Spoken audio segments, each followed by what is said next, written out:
Aliens laughed at human girl touching ancient armor. "Think you're worthy?" she said. "I made it." Before we dive into this story, drop a quick hi in the comments and tell me where you're watching from. It really helps support the channel.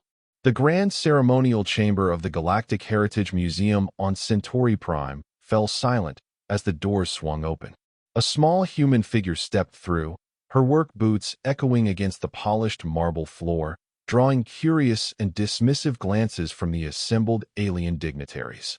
Mason Hayes wiped the sweat from her brow as she entered the grand ceremonial chamber of the Galactic Heritage Museum on Centauri Prime.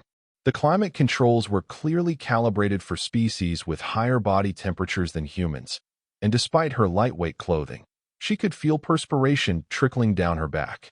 As the newly appointed human representative to the museum's restoration team, Mason had spent the last 3 weeks cataloging artifacts that had been recovered from the ruins of Elysium, the legendary homeworld of the ancient progenitors who had seeded the galaxy with life eons ago. Today was special. After weeks of painstaking restoration work behind the scenes, the museum was hosting an exclusive preview for dignitaries and representatives from across the Galactic Union. The centerpiece of the exhibition was a complete set of progenitor combat armor, the only intact specimen ever discovered. Mason had worked tirelessly alongside the alien conservators to prepare the armor for display, though her role had largely been reduced to running errands and handling basic maintenance tasks. The Arcturian curators, with their 8-fingered hands and natural affinity for delicate work, had made it clear they considered humans too primitive to handle the more sensitive aspects of artifact restoration. "Remember your place, human," Director Kelver had told her that morning, his iridescent scales shifting from purple to blue as he spoke. "You are here as a courtesy to your species, nothing more. Stand near the back, speak only when spoken to, and do not touch anything. Is that clear?" Mason had nodded, forcing a polite smile. "Crystal clear, Director." Now, as she stood in the vast chamber surrounded by the most influential beings in the galaxy, she felt distinctly out of place. Her simple, gray jumpsuit with the Earth Diplomatic Corps patch seemed woefully inadequate compared to the elaborate ceremonial garments worn by the other attendees. A group of tall, willowy Thalarians glided past, their bioluminescent skin casting soft blue light on the polished floor. They didn't even glance in her direction, as if a human wasn't worth acknowledging. Mason didn't mind. She was used to being underestimated. Growing up in the aftermath of First Contact, when Earth had finally joined the galactic community only to discover they were considered primitive newcomers by most species, had taught her patience. Humans had been fighting for respect ever since, proving themselves one small victory at a time.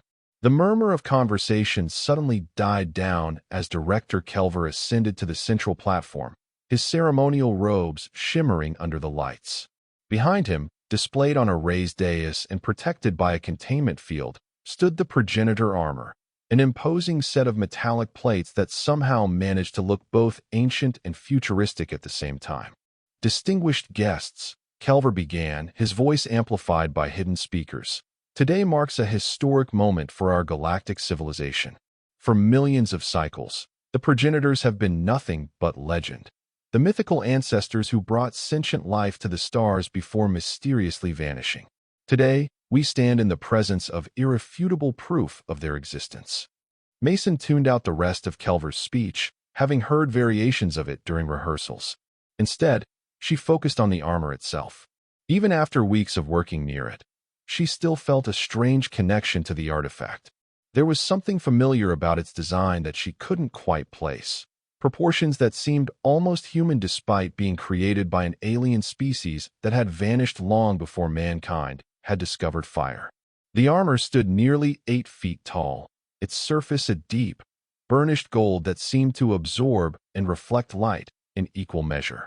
The design was elegant but functional, with articulated joints and overlapping plates that would provide both protection and mobility. The helmet featured a smooth, featureless faceplate that curved slightly outward, giving it an insectoid appearance. What fascinated Mason most, however, were the intricate patterns etched into the surface of each plate, swirling, geometric designs that reminded her of circuit boards but with an organic quality that no human engineer had ever achieved. During the restoration process, she had noticed that the patterns seemed to shift subtly depending on the angle and intensity of light, almost as if they were alive. And now, Kelver was saying, drawing Mason's attention back to the ceremony, I invite Ambassador Zorn of the Draken Imperium to perform the traditional blessing before we activate the containment field. A massive figure stepped forward. Ambassador Zorn, representative of the Draken, one of the oldest and most militaristic species in the Union.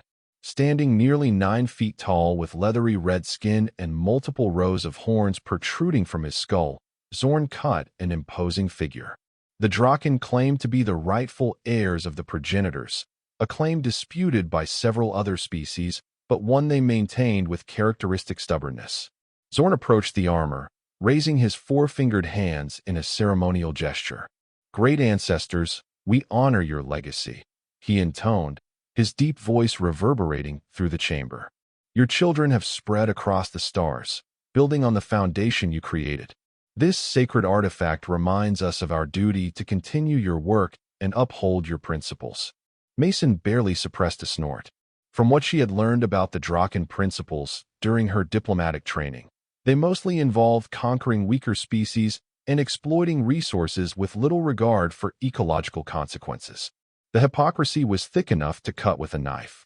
As Zorn completed the blessing and stepped back, Kelver moved to activate the containment field that would protect the armor during the exhibition.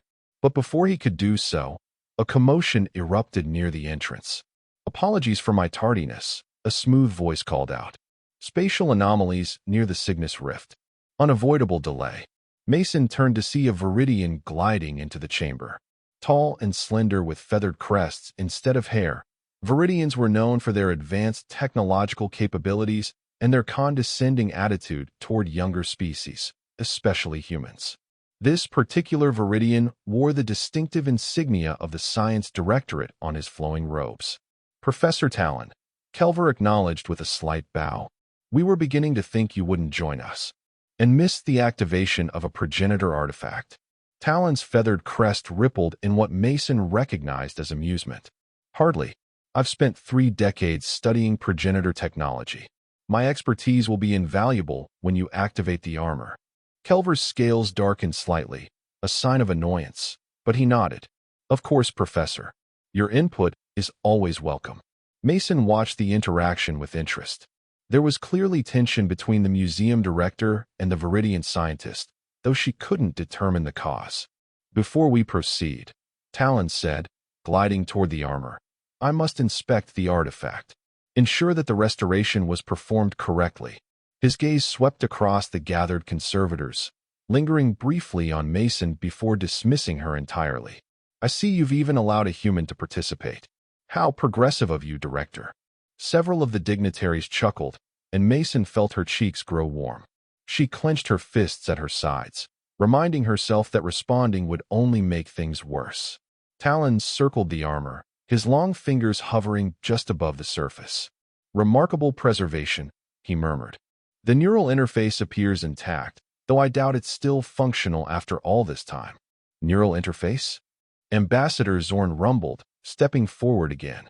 Your report mentioned nothing about a neural interface, Director. Kelver shot an irritated look at Talon. We're still analyzing the components, Ambassador. It would be premature to make any definitive statements. Premature. Talon's crest flattened against his skull. The patterns clearly indicate a 5th-generation quantum interface designed to link with the wearer's nervous system. Any first-year xenoarchaeology student could identify it. Mason frowned, studying the patterns more closely. Now that Talon mentioned it, the etchings did resemble the neural interface designs she had studied in her engineering courses at MIT. But there was something else, something about the arrangement that seemed off. Zorn stepped closer to the armor, his massive frame casting a shadow over the display. If this is indeed a functional combat system, then it belongs in Draken custody. Our military engineers are the only ones qualified to study such a weapon. I must object, chirped a small, insectoid being that Mason recognized as the representative from the Krill Collective. The progenitor legacy belongs to all sentient species, not just those with military ambitions. As the debate intensified, Mason found herself drawn toward the armor. While the dignitaries argued over ownership and research rights, she studied the intricate patterns with growing fascination. There was definitely something familiar about them, something she had seen before. Suddenly, it clicked. During her undergraduate research, she had worked on an experimental exoskeleton for deep space construction. The neural interface they had developed used a similar pattern of circuitry, though much more primitive than what she was seeing now. But more importantly, she recognized the flaw in the design, a fundamental error that would prevent the system from properly synchronizing with organic neural patterns. Without thinking, Mason stepped forward, her eyes fixed on a particular section of the chest plate where the circuitry converged.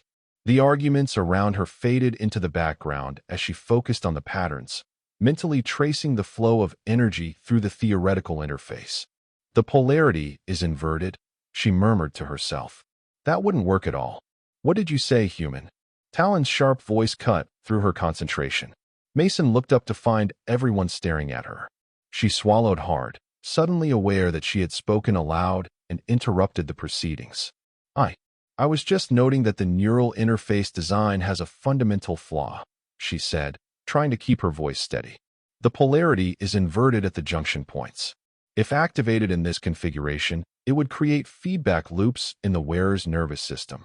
Talon laughed, a high, musical sound that nonetheless conveyed profound condescension. How charming. The human thinks she understands progenitor technology. Director, perhaps your pet should be returned to its enclosure before it damages something valuable. Several of the dignitaries joined in the laughter, and Mason felt heat rising to her face again, this time from anger rather than embarrassment. I'm not claiming to understand all of it, she said, her voice stronger now. But I've worked with neural interfaces before, and the basic principles are consistent regardless of who designed them. This configuration would be dangerous if activated. Preposterous, Zorn growled. Progenitor technology is perfect. Any perceived flaws are simply the result of your primitive understanding.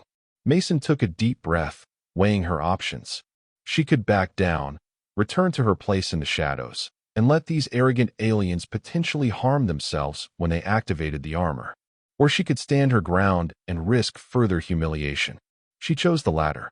With all due respect, Ambassador, nothing is perfect, not even progenitor technology. And in this case, the flaw isn't in the original design. It's the result of improper restoration.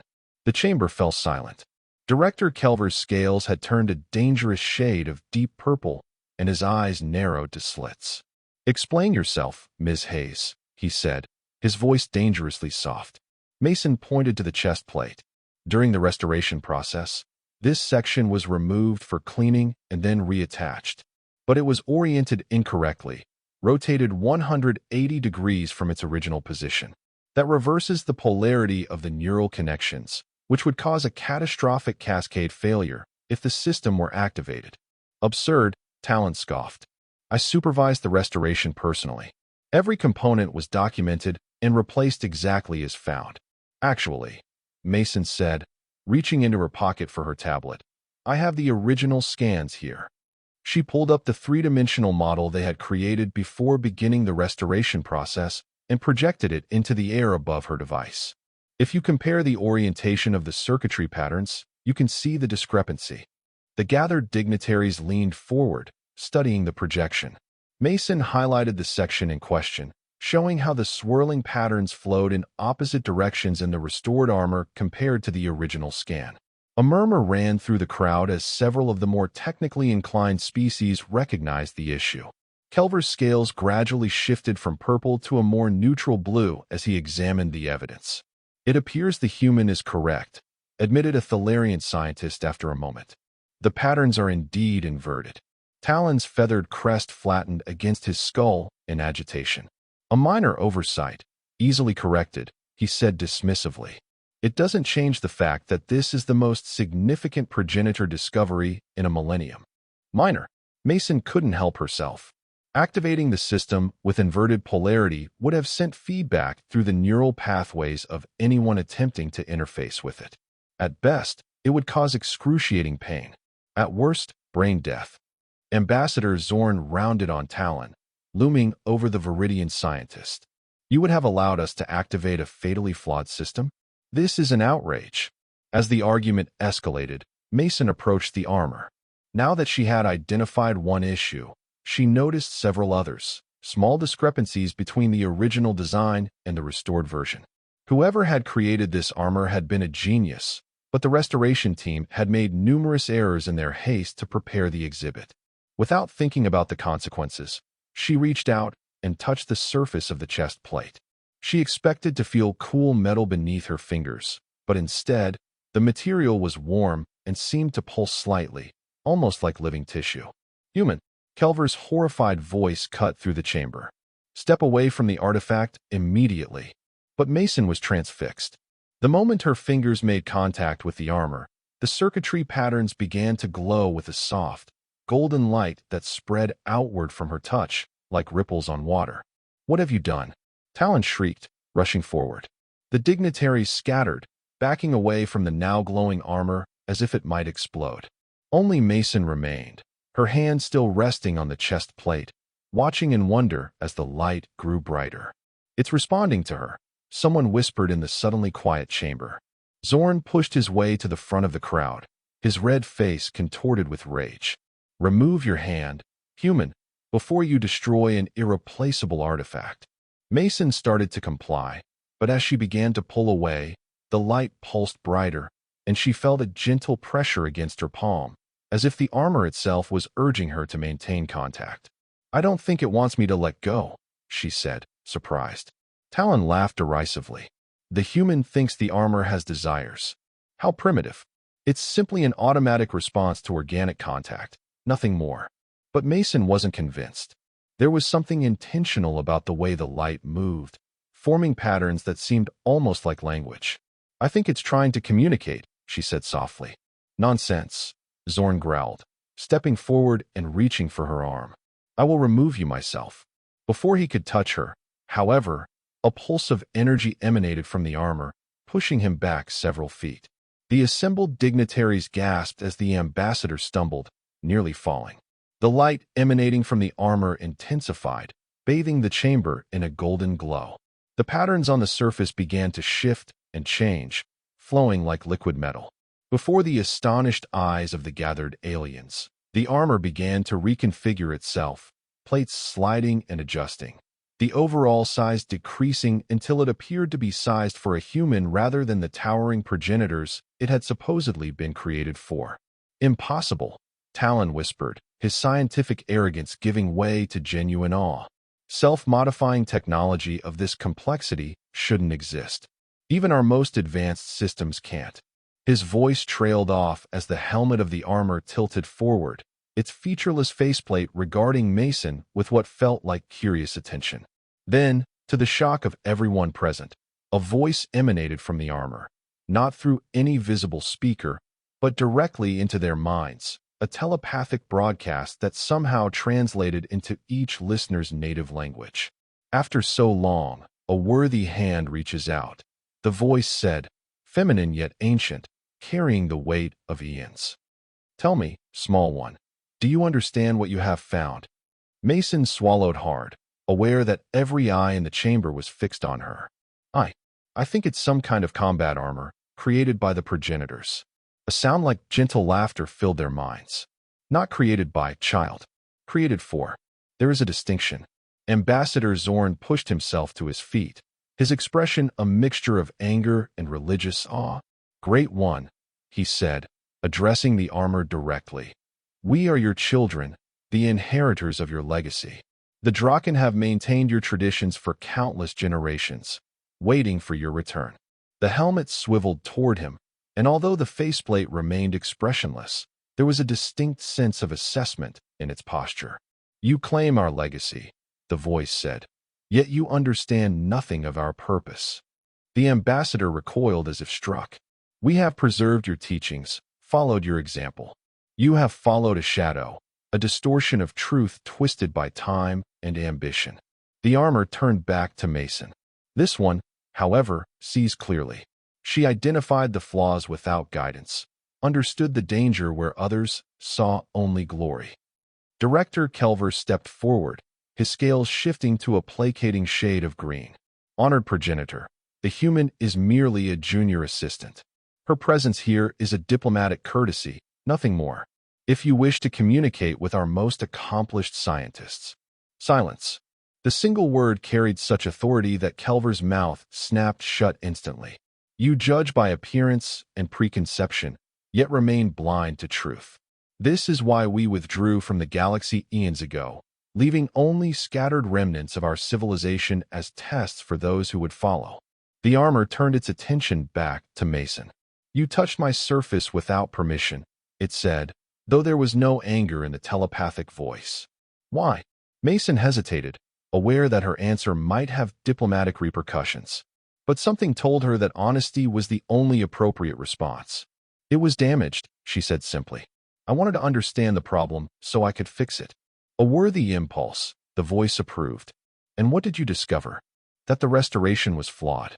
The neural interface components were reassembled incorrectly, which would have caused harm to anyone attempting to use it. Yet you understand the principles involved. Mason nodded. I've worked with similar technology, though much less advanced. The basic concepts are the same, creating a direct connection between mind and machine to allow intuitive control.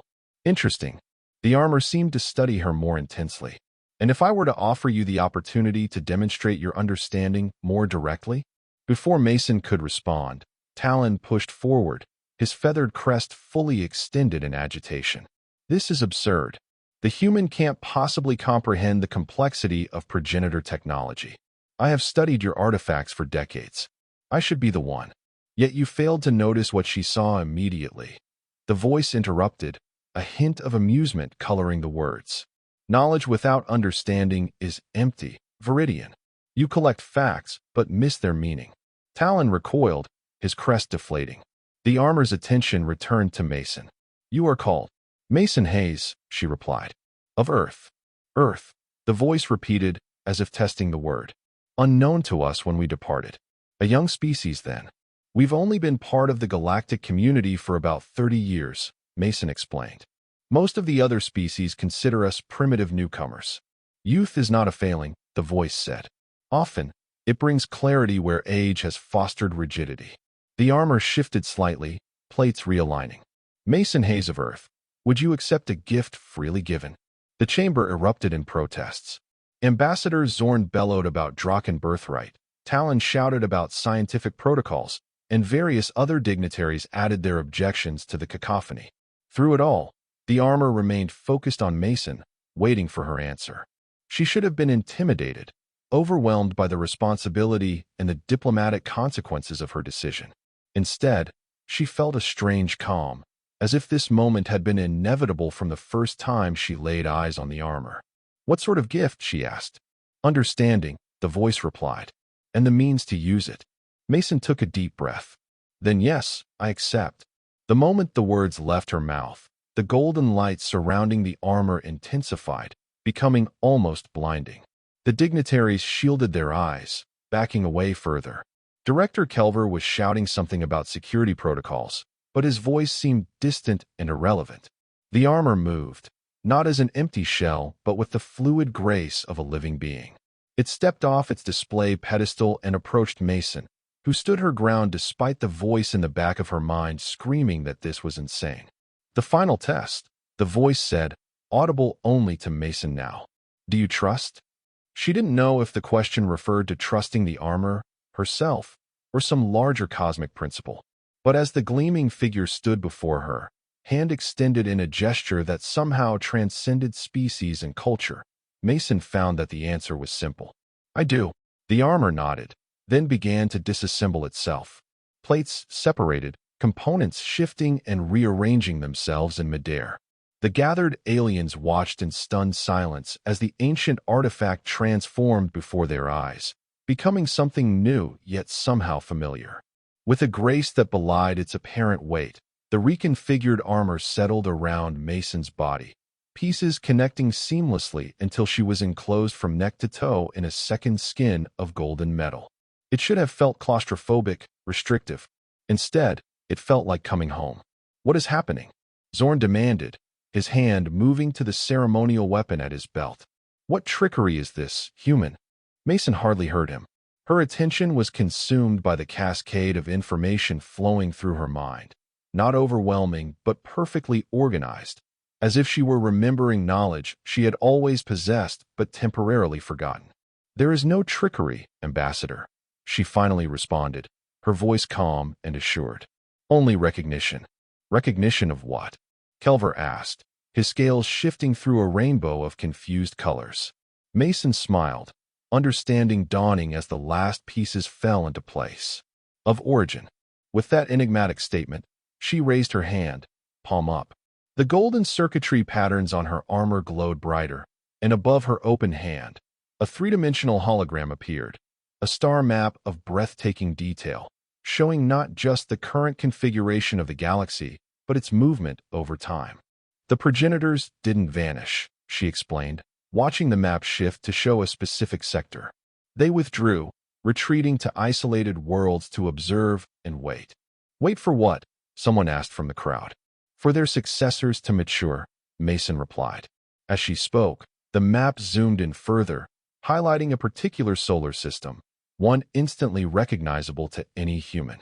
They seeded dozens of worlds with the potential for life, then stepped back to see what would develop naturally. The hologram changed, showing a double helix of DNA that slowly transformed, sections lighting up to highlight specific sequences. "They left markers in our genetic code," Mason continued, the knowledge flowing through her mind with perfect clarity. "Dormant sequences that would only activate under specific conditions, when our technology reached a certain level, when our understanding of the universe grew deep enough to comprehend our own origins." "Impossible," Talon whispered, though with less conviction than before. "Humans are newcomers, barely out of their planetary cradle. The progenitors vanished millions of years ago. 5,327,492 years, to be precise," Mason corrected, the information supplied instantly by the armor's vast database. "And yes, human civilization is young. But Earth itself is old, and life there has evolved through many cycles. What you see before you isn't the first human civilization to arise on our world, just the first to survive long enough to reach the stars." The revelation sent shockwaves through the assembly. Several of the religious representatives began murmuring prayers, while the scientists argued furiously among themselves about the implications. Ambassador Zorn stepped forward, his massive frame tense with barely controlled rage. "You expect us to believe that humans, the most primitive species in the Union, are the inheritors of the progenitor legacy? This is preposterous. A human trick to elevate your status." "Not the inheritors," Mason corrected gently. "Just one branch of a very large family. The progenitors seeded life on hundreds of worlds, each with the same potential. Some developed faster technologically but stagnated culturally. Others achieved great spiritual insight but neglected scientific advancement. The true heirs would be those who achieved balance, technology tempered by wisdom, ambition guided by compassion. And humans have achieved this balance?" Talon asked skeptically. Mason laughed, the sound echoing strangely through her armor. "Hardly. We struggle with it every day, just as all sentient species do. The point isn't that we're perfect or chosen. It's that we're still evolving, still learning, still open to change." She gestured, and the hologram shifted again, displaying the schematics of the armor itself. "This isn't just a weapon or a tool. It's a repository of knowledge, designed to respond only to those with the genetic markers the progenitors left behind, and only when they demonstrated both technical understanding and ethical readiness." "Then why has it never responded to any other species?" Culver demanded. "Many carry progenitor DNA." "Because it wasn't looking for progenitor DNA," Mason explained. "It was looking for the specific markers that indicate a particular evolutionary path, one that Earth life followed but others didn't. Not better, just different." As she spoke, Mason became aware of a presence at the edges of her consciousness. Not the voice from before, but something more fundamental, a sense of connection to something vast and ancient. Through that connection, understanding continued to flow. "The progenitors weren't a single species," she continued, the revelation coming to her even as she spoke it. They were a collective of different evolutionary branches that had reached similar conclusions about the nature of existence. They didn't rule the galaxy, they shepherded it, guiding its development without controlling it directly. The hologram expanded, showing dozens of different alien forms, some humanoid, others utterly bizarre by human standards, all working together in harmony. This armor was created by one branch of that collective, a group that shared certain genetic similarities with what humans would eventually become. They left it behind as a message in a bottle, hoping that someday, someone would find it who could understand both its function and its purpose. And that someone is you. Zorn's voice dripped with skepticism. Mason shook her head. Not specifically me. Any human with the right combination of technical knowledge and ethical framework could have activated it. I just happened to be the one who touched it first. This changes nothing, the ambassador declared, drawing himself up to his full height. The Draken remain the most powerful military force in the Union. One human in ancient armor cannot alter the balance of power. It's not about power, Ambassador, Mason said, a note of sadness in her voice. That's what none of you understand. The progenitors didn't withdraw because they failed or were defeated. They withdrew because they succeeded too well, created too many children who saw only the power in their legacy, not the responsibility. The armor's systems fed her information about the Draken, their history of conquest and subjugation, their twisted interpretation of fragmentary progenitor texts that they had used to justify centuries of expansion. Not evil, exactly, but dangerously misguided. Your ancestors would be disappointed in what you've become, she told Zorn softly. They wanted caretakers, not conquerors. The ambassador's face darkened with rage. How dare you, he roared, drawing his ceremonial weapon, a short, curved blade that glowed with energy. I will not be lectured on my heritage by a primitive ape in stolen relics.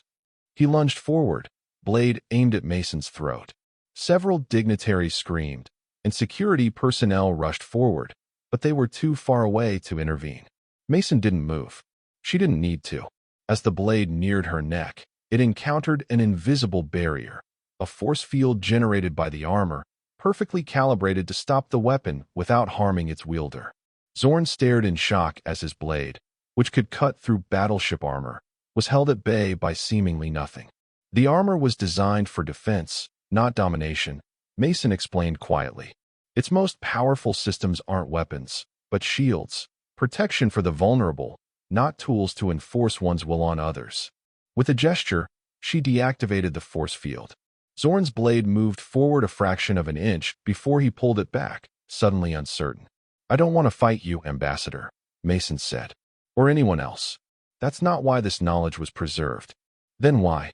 Kelver asked, his scales a confused mix of colors. If not for power or advantage, why leave such technology behind at all? Mason smiled.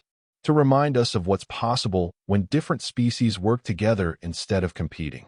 To show us that diversity isn't a weakness, but our greatest strength. She looked around at the assembled representatives. The progenitors weren't perfect.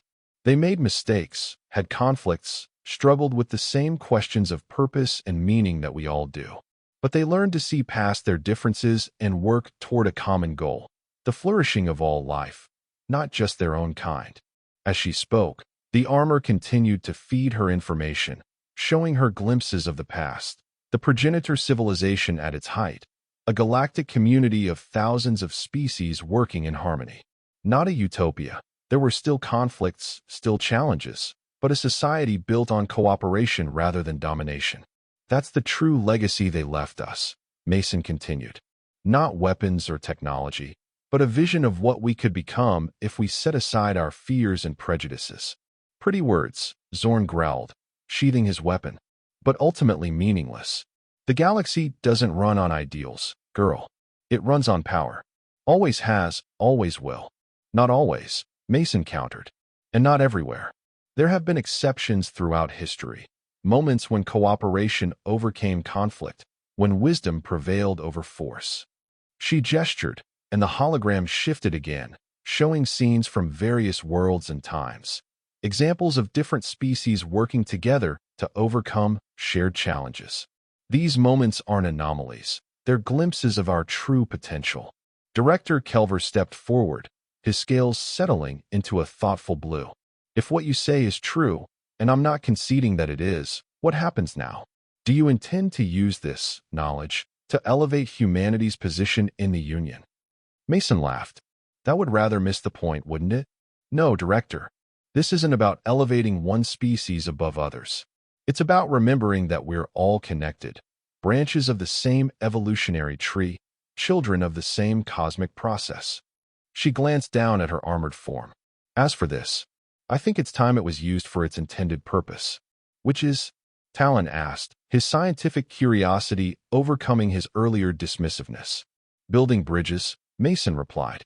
The armor contains technological and cultural knowledge from dozens of worlds and species, not just weapons and shields, but medical techniques, environmental restoration methods, sustainable energy systems. Knowledge that could benefit everyone, if shared properly. She took a deep breath, making a decision that felt both momentous and inevitable. I propose that we establish a new division within the Galactic Heritage Museum, one dedicated to practical applications of progenitor knowledge for the benefit of all Union species. Not locked away behind force fields or reserved for the elite, but open to anyone with the curiosity to learn and the compassion to use that learning wisely. The suggestion sparked immediate debate among the dignitaries. Some were enthusiastic, others suspicious, many simply confused by the rapid turn of events. But they were engaging with the idea, considering possibilities that would have seemed unthinkable an hour earlier.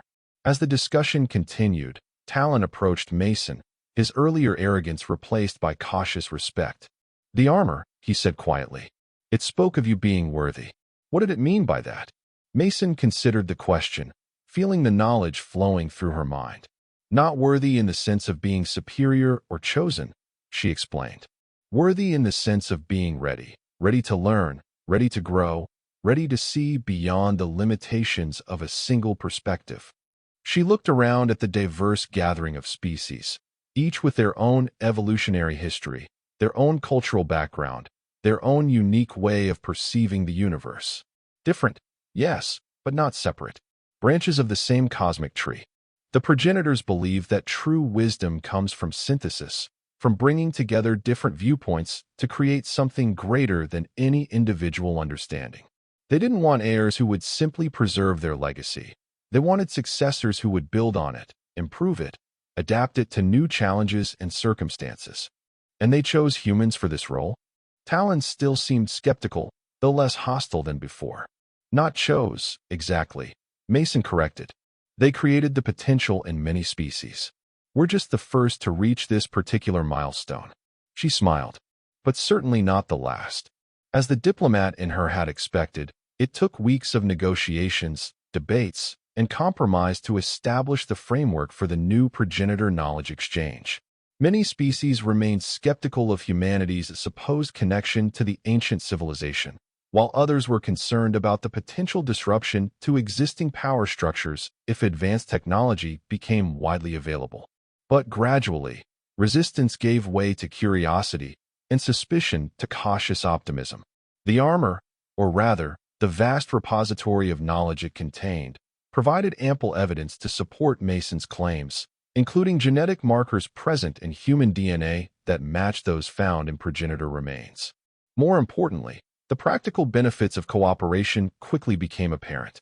When representatives from different species began working together, combining their unique perspectives and abilities, they achieved breakthroughs that would have been impossible in isolation. A Thalarian biologist, working with a human geneticist and a krill biochemist, developed a cure for a degenerative neural disease that had plagued the Arcturians for centuries. A team of Viridian and human engineers created a new type of sustainable energy system that could operate on any world, regardless of local conditions. Even the Draken, initially the most resistant to collaboration, eventually contributed their military expertise to the development of defensive systems to protect vulnerable colonies from natural disasters. 6 months after the fateful exhibition, Mason stood in the newly constructed Progenitor Knowledge Exchange, watching as scientists, scholars, and students from across the galaxy worked side by side, sharing discoveries and building on each other's insights.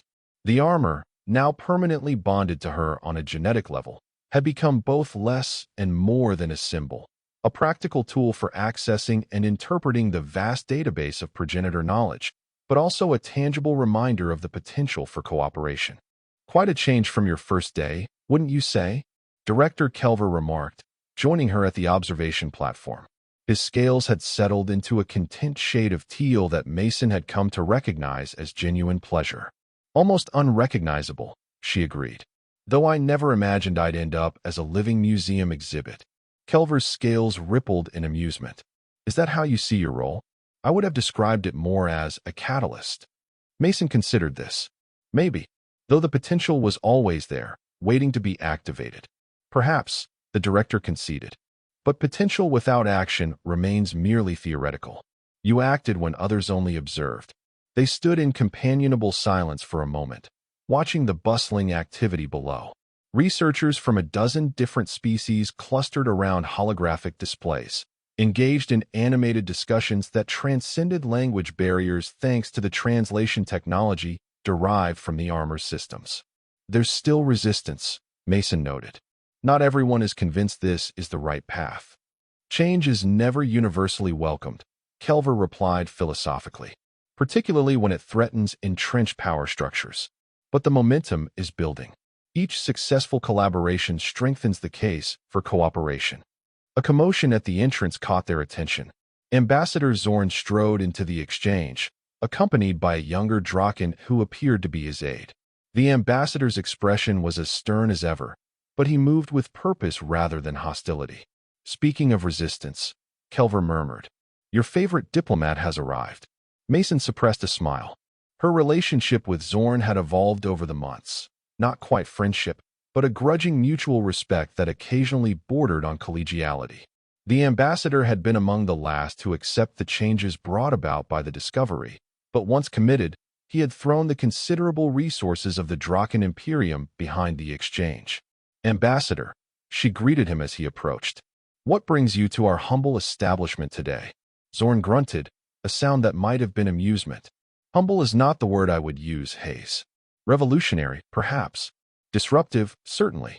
He gestured to the young Draken beside him. This is Krell, my nephew and heir. He has expressed an interest in your perspective on progenitor history. Mason raised an eyebrow, surprised by this development. For a Draken of Zorn's status to send a family member to learn from a human was unprecedented. I'm honored, she said sincerely. Though I'm not sure what I can teach that the exchange's resources can't provide more efficiently. Technical knowledge is widely available, Zorn acknowledged. Wisdom in its application is rarer. Krell has much to learn about the latter. The young Draken stepped forward, offering a formal bow. It would be a privilege to study under you, Representative Hayes. Your integration of diverse perspectives has been most impressive. Mason smiled, recognizing the difficulty it must have taken for the young warrior to admit admiration for a human. The privilege would be mine, she replied, returning the bow. Though I should warn you, I'm still learning myself. As are we all, Zorn said, with uncharacteristic humility. That, perhaps, is the most valuable lesson your discovery has taught us. As the ambassador and his nephew departed to complete the formal registration process, Kelver's scales shifted to a thoughtful purple. You know, he said quietly, when we first brought you onto the restoration team, I considered it a political necessity, a token gesture to include the newest species in the Union. I never imagined that a human would turn your museum upside down. Mason finished for him, grinning. Kelver's scales flushed briefly with embarrassment. Indeed, I underestimated you. We all did. It's a common mistake, Mason said without rancor. Humans are used to it by now, but perhaps that's changing, slowly but surely. Faster than you might think, Kelver replied. Word has spread throughout the Union. Applications from human scientists and scholars have increased tenfold in the past month. Your species is being re-evaluated in light of recent events. Mason nodded, unsurprised. The armor had changed more than just her life. It had shifted the perception of humanity throughout the galactic community.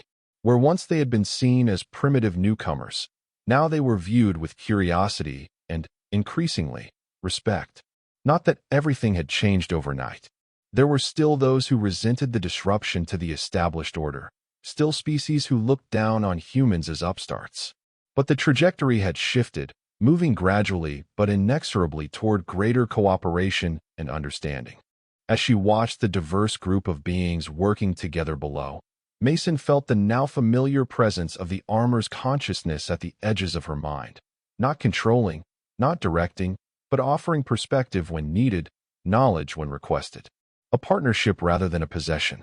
They would be pleased, the voice whispered, audible only to her.